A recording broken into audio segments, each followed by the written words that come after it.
You know that feeling when you're watching a slow-motion car crash and you can't look away? That's basically Keir Starmer's morning right now. Because while most of us were deciding whether to have a second coffee or just mainline caffeine directly into our veins, the Prime Minister just watched one of Labour's biggest financial backers get taken over by someone who thinks his entire political project is about as appealing as a soggy biscuit. And honestly, the drama is absolutely chef's kiss. So here's what's happened. Unison, Britain's biggest union, the absolutely massive organization representing over 1.3 million public sector workers, just elected a new general secretary. Her name is Andrea Egan, and Andrea is not what you'd call a Keir Starmer fan. In fact, calling her a critic would be like calling the Atlantic Ocean slightly damp. This woman ran on a platform that essentially said, let's stop being Labour's obedient little funding machine and actually hold them accountable. And she absolutely smashed it, winning with 60% of the vote.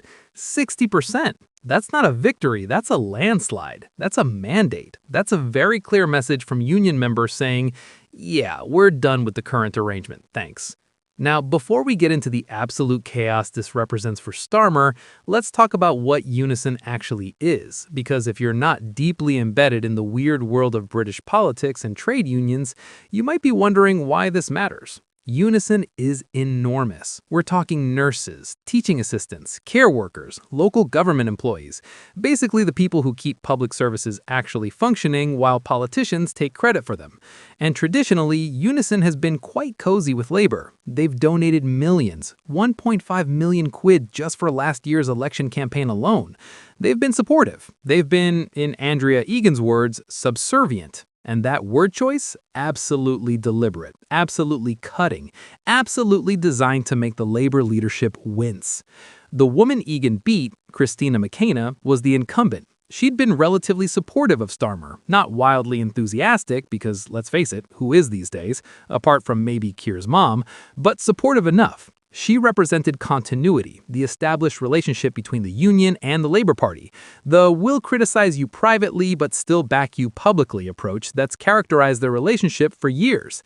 And union members looked at that option and said, no thanks, we'll have the woman promising to shake everything up instead.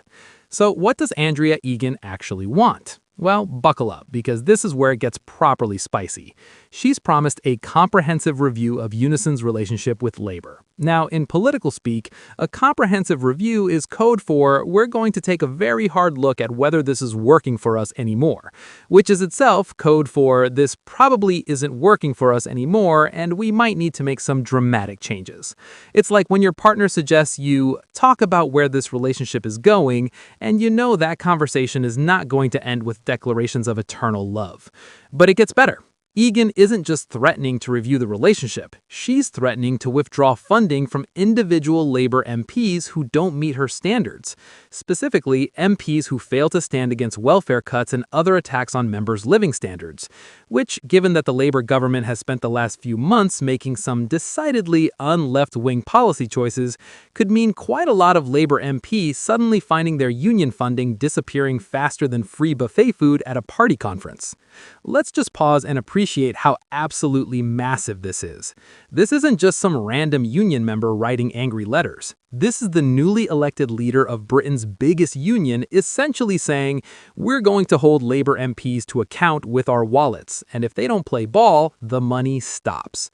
It's leveraging financial power for political influence, which sounds scandalous until you remember that's literally how political donations have always worked.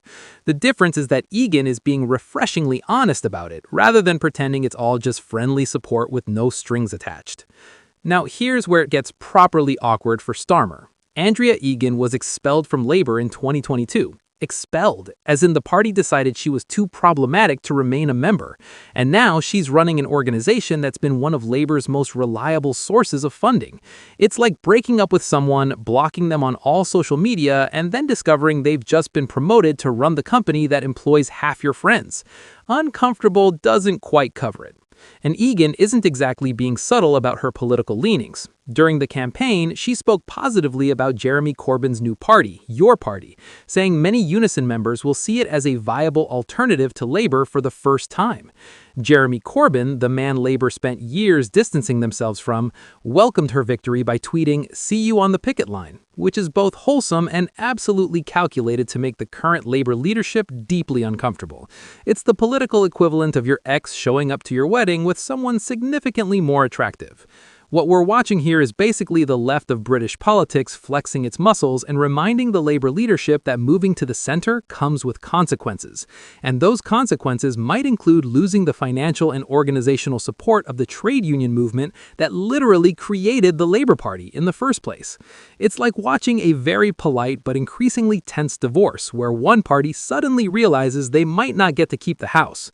The broader context makes this even more delicious. Starmer's government has not had the easiest time since the election. The polling numbers are rough, really rough, the kind of numbers that make political strategists wake up in cold sweats. They've made policy decisions that have angered the left, like means testing the winter fuel payment for pensioners. They've made decisions that have angered the right. They've made decisions that have pretty much angered everyone except maybe that one guy who writes overly optimistic threads on Twitter about how everything's actually going fine if you just squint at the data right. And now, on top of everything else, one of their most reliable sources of funding and support has just been taken over by someone who thinks they're not left-wing enough and isn't afraid to do something about it. It's like trying to juggle while someone keeps adding more balls and some of the balls are on fire and also you're wearing roller skates. The timing is particularly brutal. Labour needs money. Elections are expensive. By-elections happen. Local elections are coming.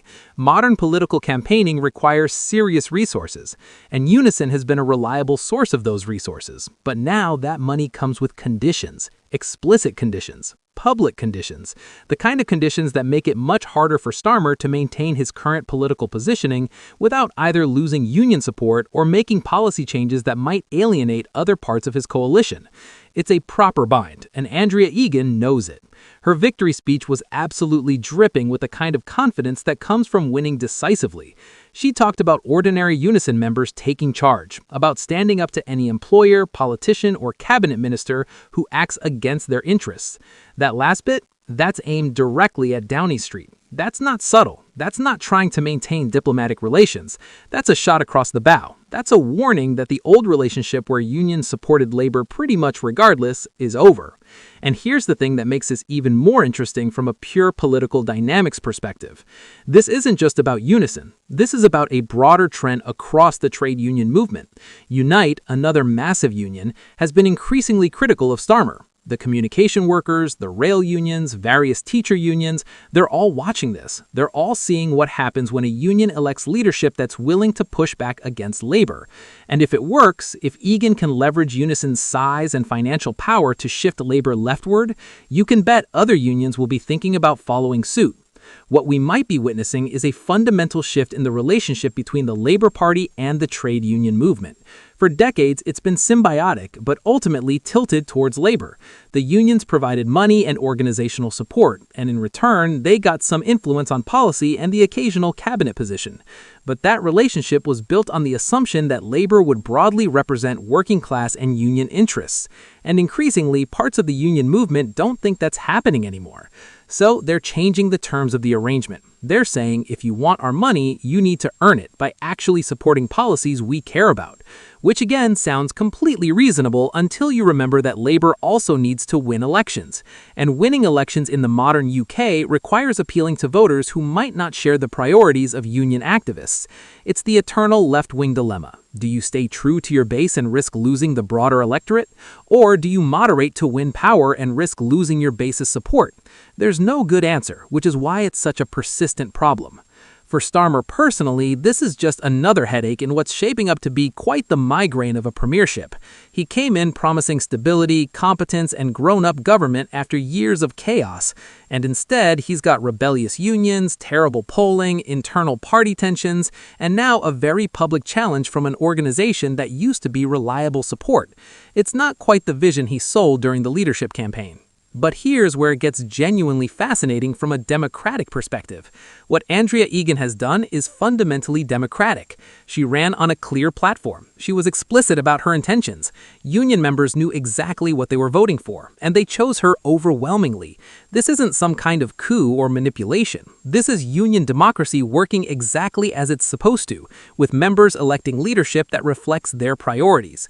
The fact that those priorities might not be convenient for the labor leadership is kind of the point.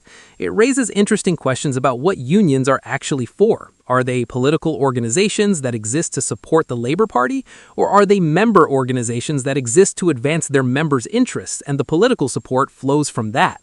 Egan is very clearly in the latter camp. She's saying Unison's primary loyalty is to its members, not to any political party. And if Labor wants union support, they need to earn it by actually supporting policies that benefit union members, which seems entirely reasonable until you remember that Labor also needs to win elections. And winning elections in the modern UK requires appealing to voters who might not share the priorities of union activists. It's the eternal left-wing dilemma. Do you stay true to your base and risk losing the broader electorate? Or do you moderate to win power and risk losing your base's support? There's no good answer, which is why it's such a persistent problem.